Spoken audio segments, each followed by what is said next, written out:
ఈ మార్పుల్నే అంగీకరించలేని వాళ్ళ మొత్తం జీవితాన్ని అంతం చేసేటువంటి మృత్యువుని ఎలా అంగీకరిస్తామండి? అందుకే జీవితం అంటే భయం. మనకి జీవితంలో ప్రతి క్షణం ఎందుకు భయపడుతూ ఉంటామంటే అయిపోయింది మృత్యు వచ్చేస్తుంది. నువ్వు ఎంత భయపడినా వస్తుంది. భయపడడం వల్ల 10 ఏళ్ళు ముందు వస్తుంది. భయపడకుండా ఉంటే దాని టైం ప్రకారం వస్తుంది. భయపడితే ఇంకాస్త ముందు వస్తుంది.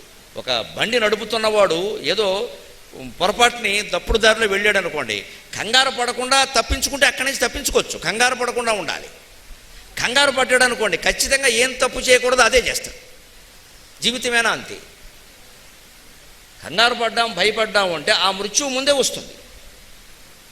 నువ్వు భయపడినా కంగారు పడినా ఏం చేసినా 100 సత్యనారాయణ వ్రతాలు చేసినా 100 సార్లు శ్రీశైలం శిఖరం చూసినా మృత్యువు తప్పదు అన్నప్పుడు దానికి భయపడాల్సిన పని ఏమిటి? ఎలాగూ తప్పదు కదా. భయపడితే ఆగుతుందా? అంచేత దానికి స్వాగతం చెబుదాం హాయిగా అనుకోగలిగితే అది వెనక్కి వెళ్ళిపోతుంది. అది మనకి భయపడుతుంది. అమ్మో వీడు మృత్యు వచ్చినా భయపడడం లేదు, వీడిని మింగి ఉపయోగం లేదు.